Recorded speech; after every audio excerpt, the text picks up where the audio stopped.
the second book of Moses, called Exodus, chapter 16.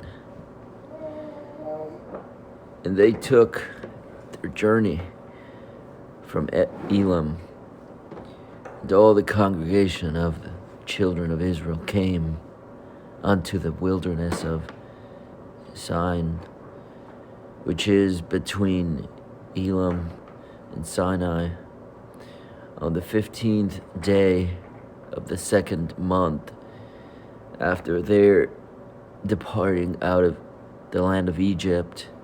The whole congregation of the children of Israel murmured against Moses and Aaron in the wilderness.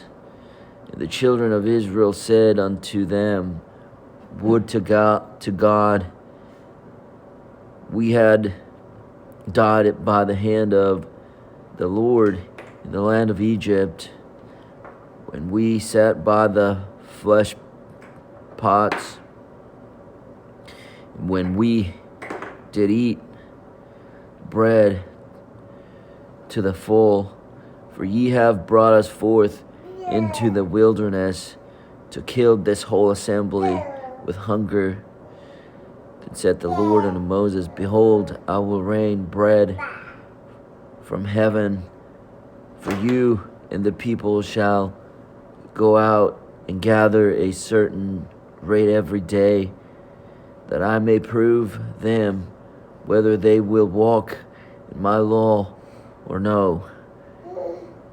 And it shall come to pass that on the sixth day they shall prepare that which they bring in, and it shall be twice as much as they gather daily.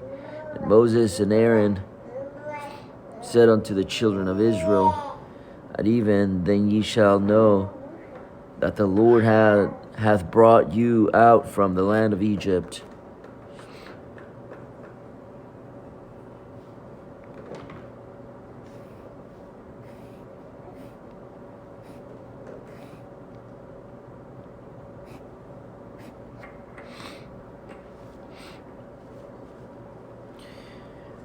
And in the morning, then ye shall see the glory of the Lord.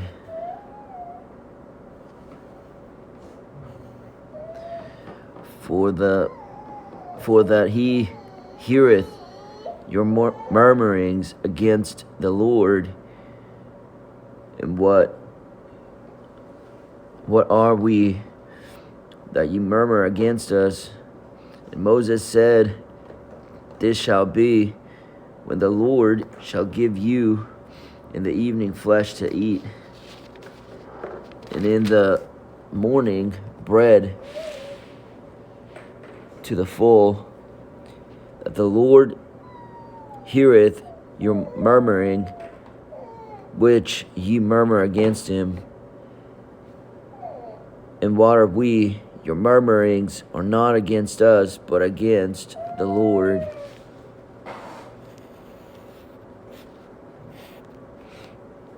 And Moses spake unto Aaron, Say unto all the congregation of the children of Israel, Come near before the Lord, for he hath heard your murmurings. And it came to pass, as Aaron spake unto the whole congregation of the children of Israel, that they looked toward the wilderness, and behold, the glory of the Lord appeared in the cloud.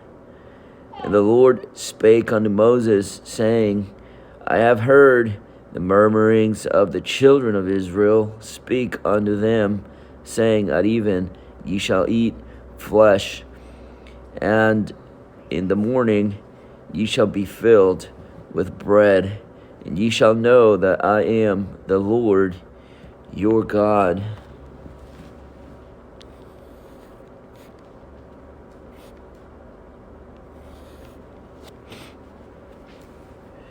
And it came to pass that at even the quails came up and covered the camp, And in the morning the dew lay round about the host.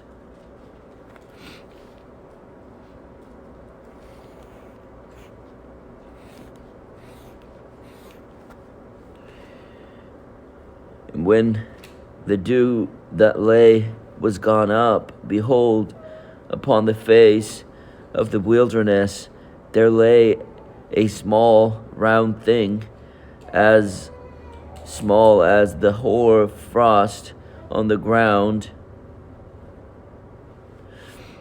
And when the children of Israel saw it, they said one to another, It is manna. For they wist not what it was. And Moses said unto them, This is the bread which the Lord hath given you to eat. This is the thing which the Lord hath commanded.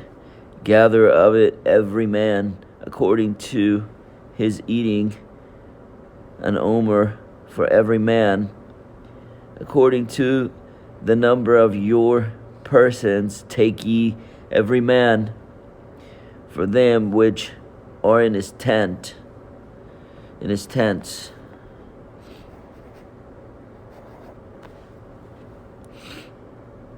The children of Israel did so, and gathered some more, some less. And when they did meet it with an omer, he that gathered much had nothing over, and he that gathered little had no lack.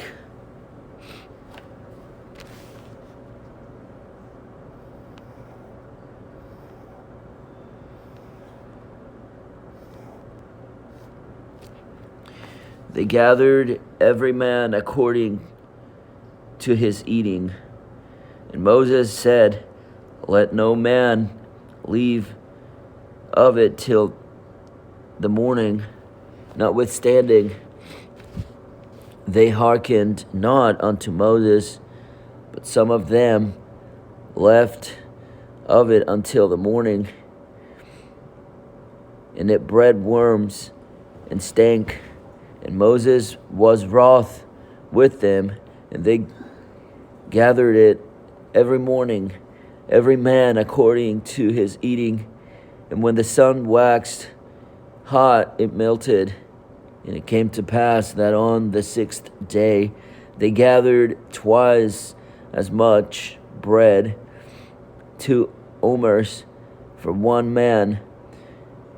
And all the rulers of the congregation came and told Moses. And he said unto them, This is that which the Lord hath said, Tomorrow is the rest of the holy Sabbath unto the Lord. Bake that which ye will bake today, and seethe that ye will seethe, and that which remaineth overlay up for you to be kept until the morning. And they laid it up till the morning, and Moses bade, and it did not stink, neither was there any worm therein. And Moses said, Eat that today, for today is a Sabbath unto the Lord. Today ye shall not find it in the field. 6 days ye shall gather it, but on the 7th day, which is the Sabbath, in it there shall be none. And it came to pass that there went out some of the people on the 7th day for to gather, and they found none. And the Lord said unto Moses, How long refuse ye to keep my commandments and my laws? See, for that the Lord hath given you the Sabbath, therefore he giveth you on the 6th day the bread of 2 days. Abide ye every man in his place. Let no man go out of his place on the seventh day.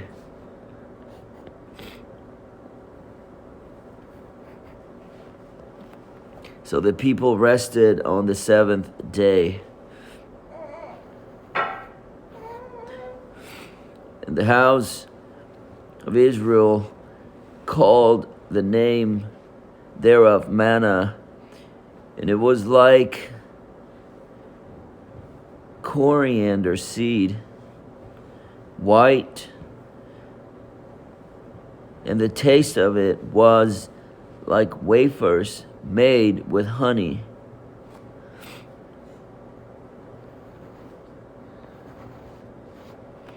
And Moses said, This is the thing which the Lord commandeth, fill an omer of it to be kept for your generations, that they may see the bread wherewith I have fed you in the wilderness, when I brought you forth from the land of Egypt.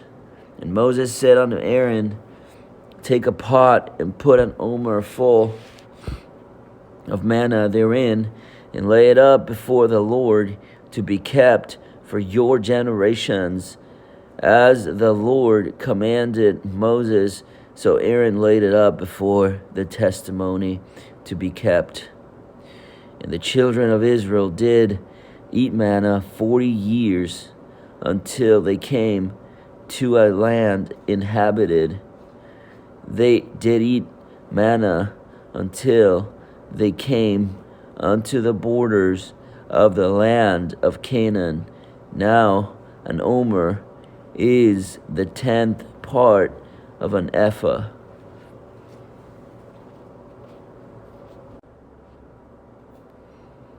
The second book of Moses, called Exodus, chapter 17. And all the congregation of the children of Israel journeyed from the wilderness of Sin after their journeys, according to the commandment of the Lord, and pitched in Rephidim, and there was no water for the people to drink. Wherefore the people did chide with Moses, and said, Give us water that we may drink. And Moses said unto them, Why chide ye with me? Wherefore do ye tempt the Lord? And the people thirsted there for water, and the people murmured against Moses, and said, Wherefore is this that thou hast brought us up out of Egypt to kill us and our children and our cattle with thirst? And Moses cried unto the Lord,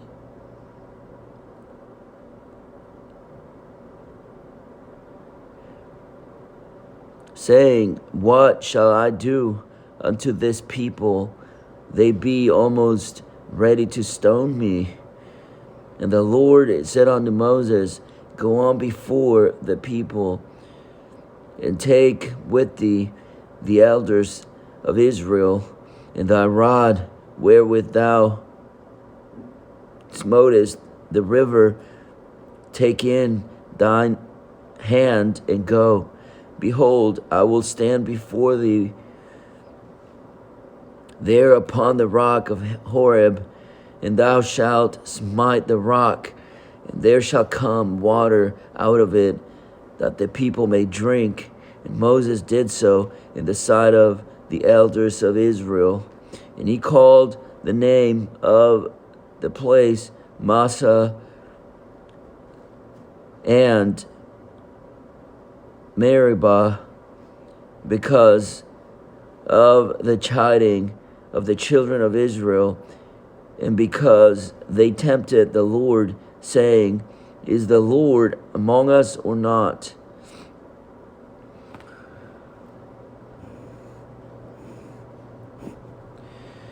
Then came Amalek and fought with Israel in Rephidim.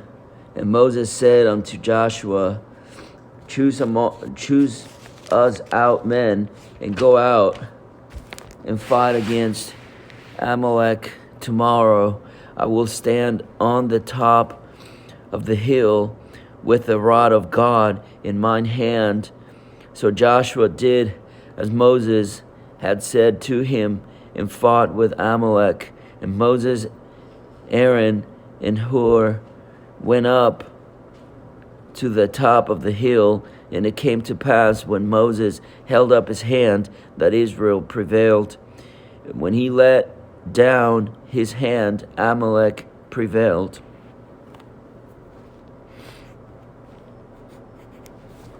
But Moses' hands were heavy, and they took a stone and put it under him, and he sat thereon. And Aaron and Hur stayed up, his hands, the one on the one side and the other on the other side, and his hands were steady until the going down of the sun. And Joshua discomfited Amalek and his people with the edge of the sword. And the Lord said unto Moses, write this for a memorial in a book, and rehearse it in the ears of Joshua, and I will utterly put out the remembrance of Amalek from under heaven. And Moses built an altar and called the name of it Jehovah Nissi. For he said, because the Lord hath sworn that the Lord will have war with Amalek from generation to generation. The second book of Moses, called Exodus, chapter 18. When Jethro, the priest of Midian, Moses' father-in-law, heard of all that God had done for Moses and for Israel his people, and that the Lord had brought up Israel out of Egypt, then Jethro, Moses' father-in-law, took Zipporah, Moses' wife, after he had sent her back, and her 2 sons, of which the name of the one was Gershom, for he said, I have been an alien in a strange land. The name of the other was Eleazar, for the God of my father, said he, was mine help, and delivered me from the sword of Pharaoh. And Jethro, Moses' father-in-law, came with his sons and his wife unto Moses into the wilderness, where he encamped at the mount of God. And he said unto Moses, I, thy father-in-law Jethro, am come unto thee, and thy wife and her 2 sons with her. And Moses went out to meet his father-in-law, and did obeisance, and kissed him. And they asked each other of their welfare. And they came into the tent. And Moses told his father-in-law all that the Lord had done unto Pharaoh and to the Egyptians for Israel's sake, and all the travail that had come upon them by the way, and how the Lord delivered them. And Jethro rejoiced for all the goodness which the Lord had done to Israel, whom he had delivered out of the hand of the Egyptians.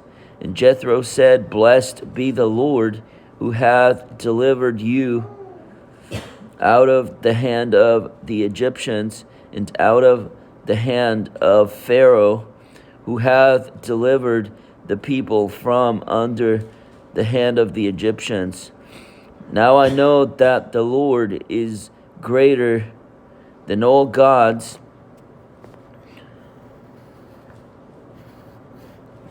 For in the thing wherein they dealt proudly, he was above them.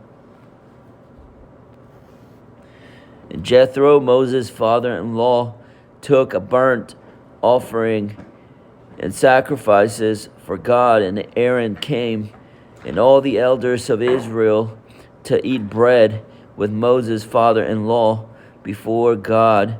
And it came to pass on the morrow that Moses sat to judge the people, and the people stood by Moses from the morning unto the evening. And when Moses' father-in-law saw that all that he did to the people, he said, What is this thing that thou doest to the people? Why sittest thou thyself alone, and all the people stand by thee from morning unto even? And Moses said unto his father-in-law, Because the people come unto me to inquire of God.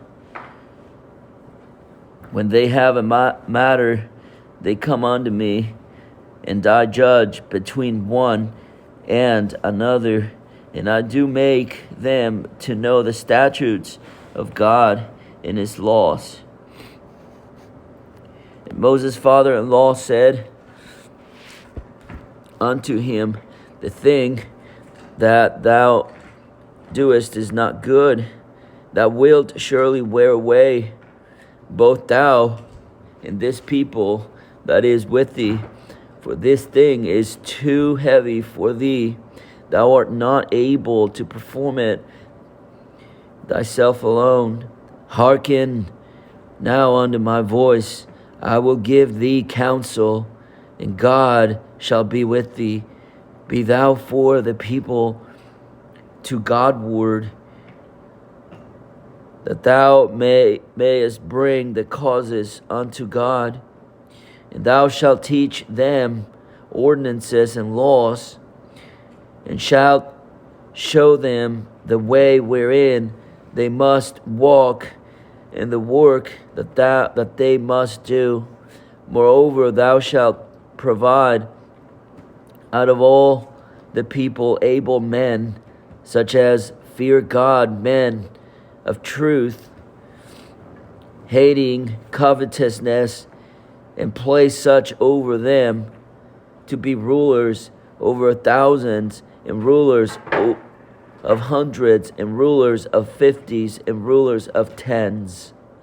And let them judge the people at all seasons, and it shall be that every great matter that they shall bring unto thee, but every small matter they shall judge. So shall it be easier for thyself, that they shall bear the burden with thee. If thou shalt do this thing, and God command thee so,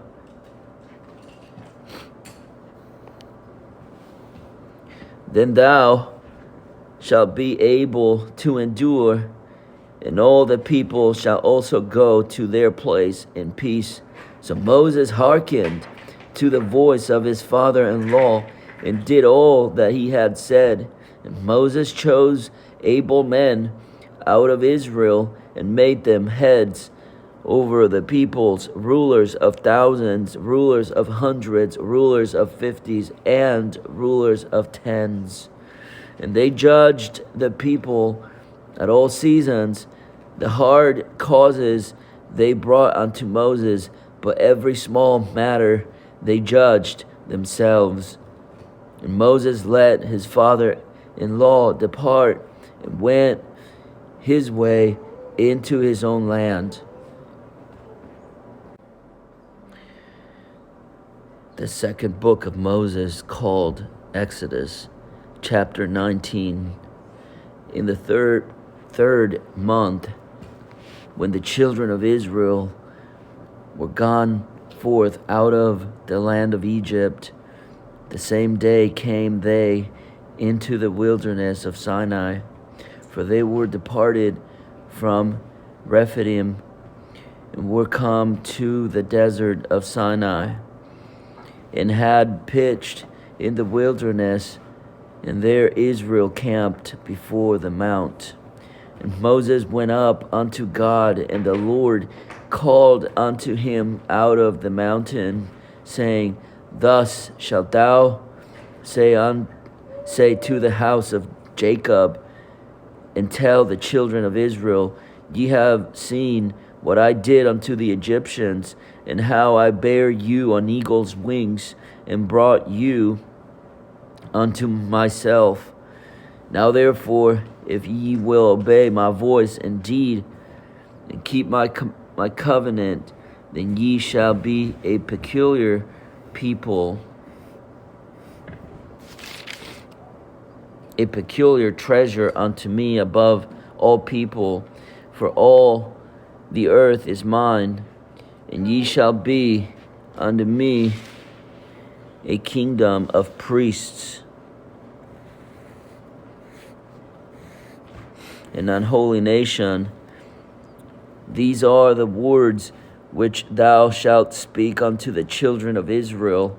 And Moses came and called for the elders of the people, and laid before their faces all these words which the Lord commanded.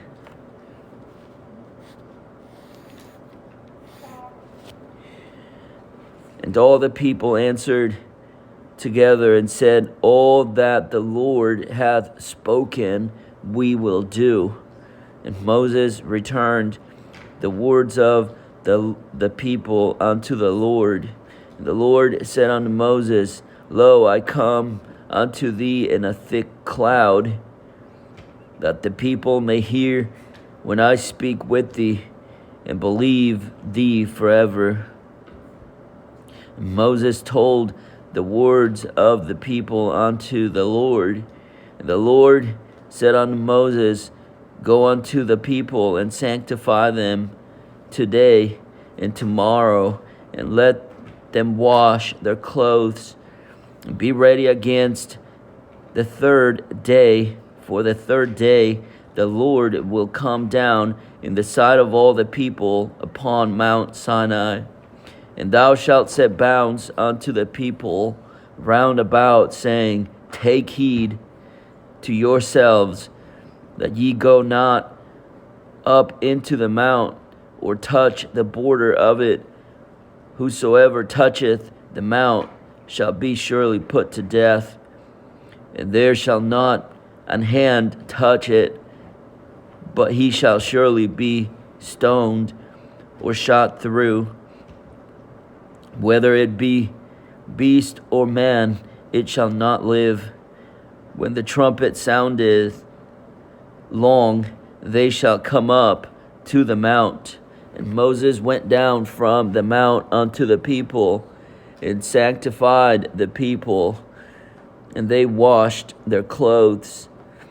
And he said unto the people, Be ready against the third day, come not at your wives. And it came to pass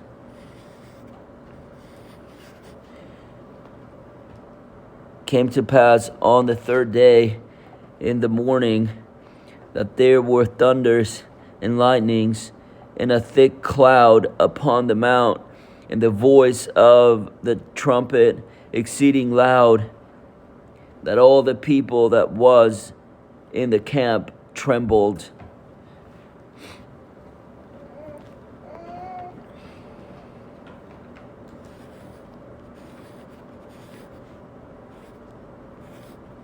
And Moses brought forth the people out of the camp to meet with God, and they stood at the nether part of the mount. And Mount Sinai was altogether on a smoke, because the Lord descended upon it in fire.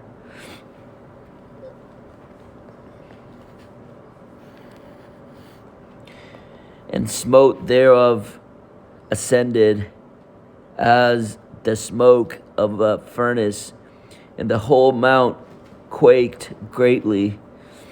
And when the voice of the trumpet sounded long and waxed louder and louder. Moses spake, and God answered him by voice.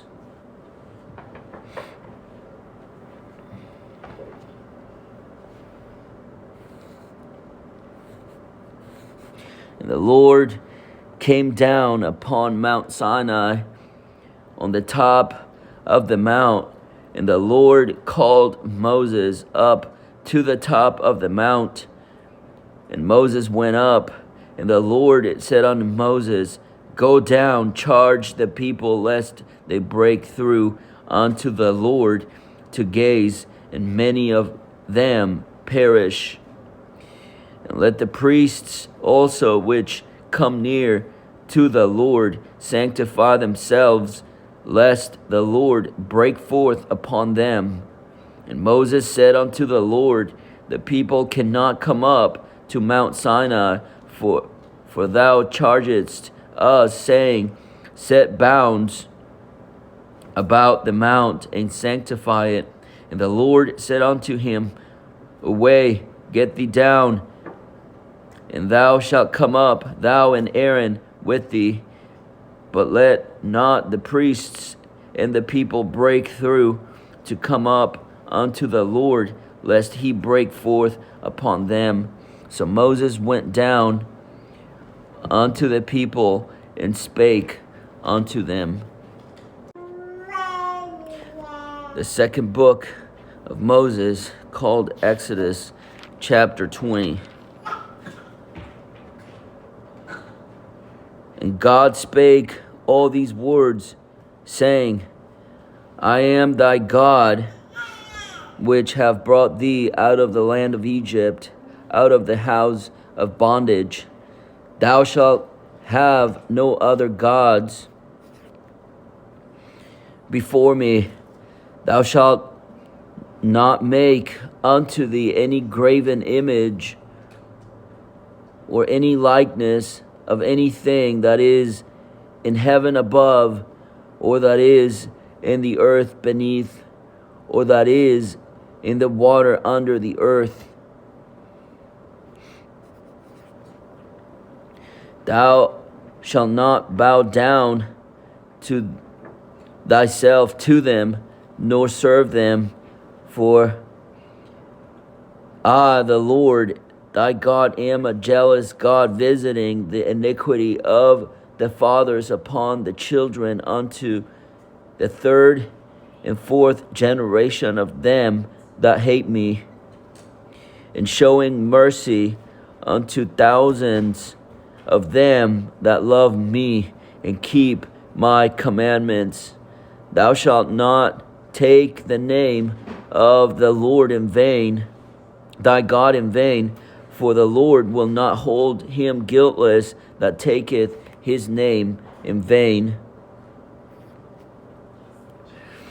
Remember the Sabbath to keep it holy.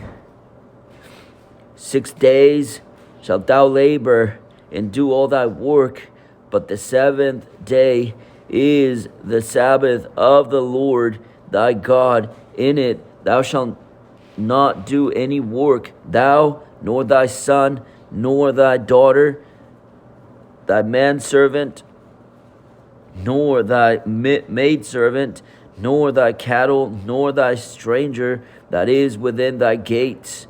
For in 6 days the Lord made heaven and earth, the sea, and all that in them is, and rested on the seventh day. Wherefore the Lord blessed the Sabbath day and hallowed it. Honor thy father and thy mother, that thy days may be long upon the land which the Lord thy God giveth thee. Thou shalt not kill. Thou shalt not commit adultery. Thou shalt not steal. Thou shalt not bear false witness against thy neighbor. Thou shalt not covet thy neighbor's house. Thou shalt not covet thy neighbor's wife, nor his manservant, nor his maidservant, nor his ox, nor his ass, nor anything that is thy neighbor's. And all the people saw the thunderings and the lightnings and the noise of the trumpet and the mount smoking. And when the people saw it, they removed and stood afar off. And they said unto Moses, Speak thou with us, and we will hear, but let not God speak with us, lest we die. And Moses said unto the people, Fear not, for God is come to prove you, and that his fear may be before your faces, that ye sin not.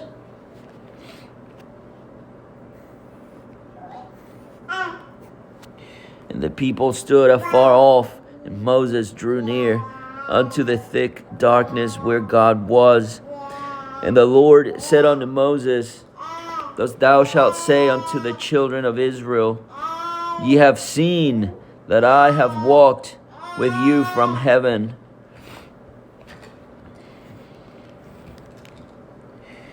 Ye shall not make with me gods of silver,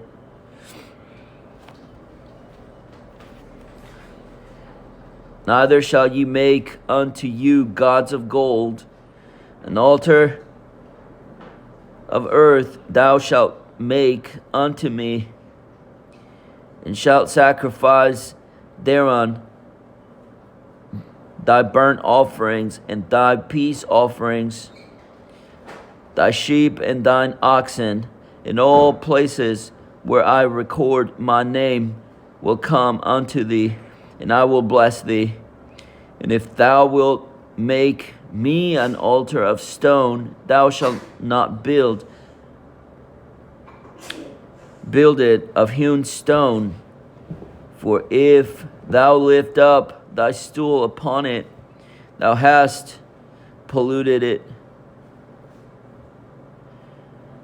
For if thou lift up thy tool upon it, thou hast polluted it. Neither shalt thou go up by steps unto mine altar, that thy nakedness be not discovered thereon.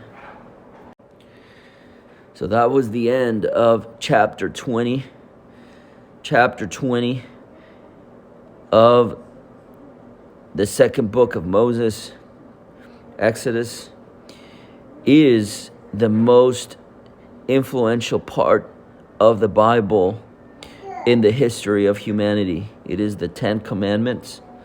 This is what we talk about forever. God gave this to Moses. We saw in chapter 19 how it was in a cloud, a dark cloud on the top of the mountain, and how scared the people were,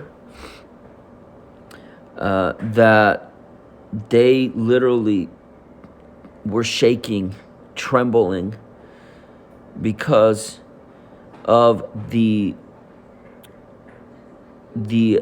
presence of the Lord is stronger than, let's say, a category 5 hurricane. Is there 5 hurricane?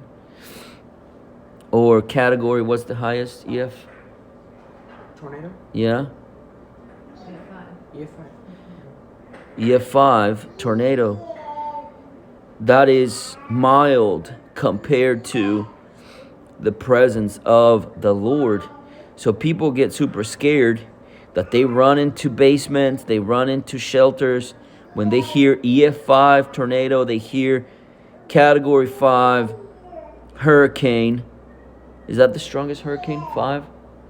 They run into shelters,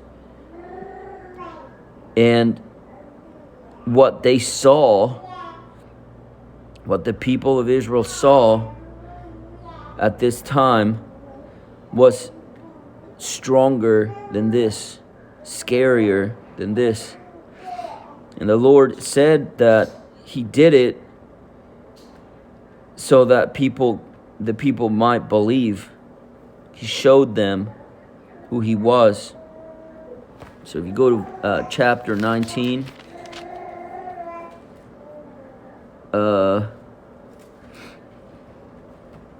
chapter 19, let's see, where is it, where he said that? I can't find it, I highlighted it. Verse 18? No, where he said that he's doing this to show them that they might believe. I can't remember where it is. I thought I highlighted it. But anyway, so it was so terrifying for them. But this is the time when the whole of humanity is paying attention. And what happened then, this is, they call things important that are not important. That's what the world does. Anything the world says is important is not important. So when you've heard the terminology, a shot heard around the world is not really a shot heard around the world, but this is the only shot heard around the world. It's the most important thing. It's been heard in every generation.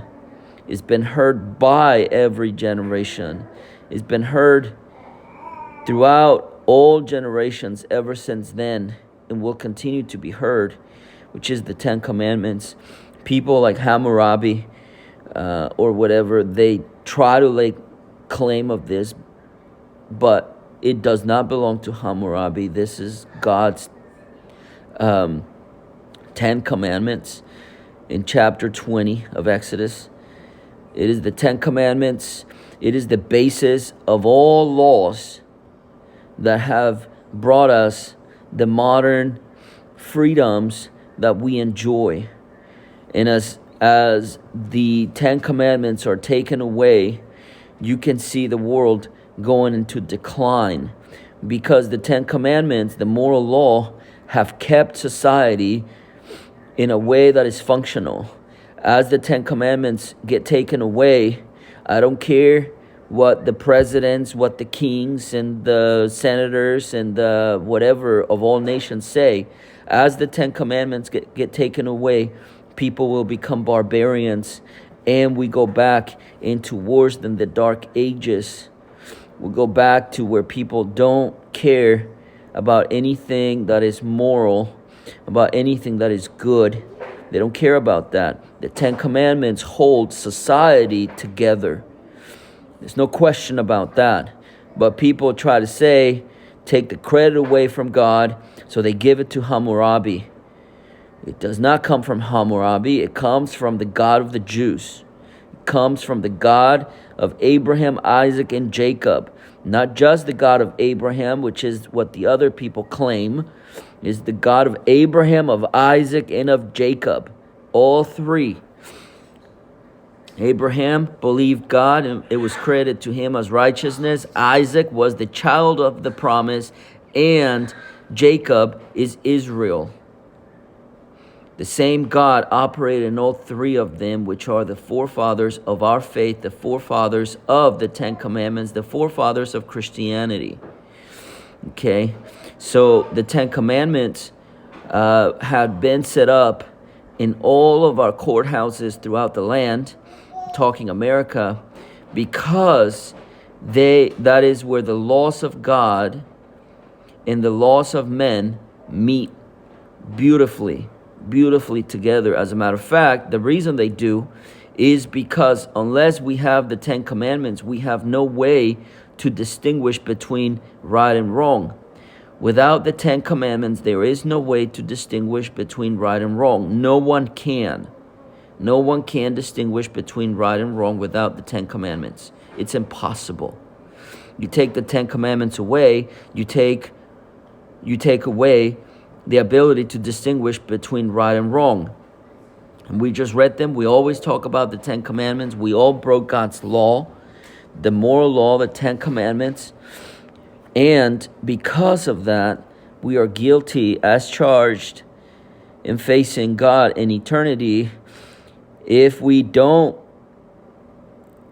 I guess, use the gift of Christ, I think that's a good way to put it, then it's like a ticket. It's like what Ray Comfort says. He paid the fine. If we don't take that paid in full receipt, then we have to pay the debt, and we can't pay it. And so this is what teaches us how to inherit eternal life. And this is also what teaches us how to live peaceably in the earth. Okay? It's not the doing of the 10 Commandments that gives us eternal life. Is the acknowledgement that we have broken them and that Jesus has paid the fine on our behalf. So it's not a works-based thing. So I want to make sure that I don't come across as we have to keep on to inherit eternal life. We don't. That's not how you earn eternal life. Is by trusting in Jesus, who paid the fine, who kept the 10 Commandments. It was blameless. So, but a lot of these commandments, okay, except for maybe the first three. Let's see, the first four. So the first four are not they have to do with the acknowledgement of God and acknowledge His holiness and our love towards Him. And the remainder 10 have to do with how we operate on earth. Okay, so we have to observe, we have to know, we have to remember the use for the first four, because we know that the Lord exists. We don't subscribe to people saying that there is no God and all this kind of stuff. Everyone knows that the 10 Commandments are the basis for society because people that preserved them believed in God. That is a very easy provable fact. So the 10 Commandments were given in a very special time, in a very supernatural way, and the Lord God Himself descended. This is actually the Father, correct? Isn't that the Father? It's not Jesus that is giving the law to Moses. It's God the Father, correct? So I think it's the only time when God Himself, the Father, descended and talked to a man on earth. So God, the Son, which is Jesus, of course we know He died at the cross and things. So, but this is the only time when God the Father descended Himself, gave us the 10 Commandments. And spoke to Moses. So it's a very special time. It's a very fantastic time, and is the shot heard around the world. Everyone knows that the 10 Commandments are the basis for all societies to be at peace. And so I will just end this by saying what God told Moses about obeying the 10 Commandments, which is in chapter 19, verse 5. Actually, verse 4. Ye have seen what I did unto the Egyptians, and how I bare you on eagle's wings, and brought you unto myself. Now therefore, if ye will obey my voice indeed, and keep my covenant, then ye shall be a peculiar treasure unto me above all people. For all the earth is mine, and ye shall be unto me a kingdom of priests, an holy nation. These are the words thou shalt speak unto the children of Israel. And Moses came and called the elders of the people and laid before their faces all these words which the Lord commanded him. And those words is what we now have as the Bible. And of course, beginning here with the 10 Commandments is the first thing they saw. So we'll see you guys tomorrow.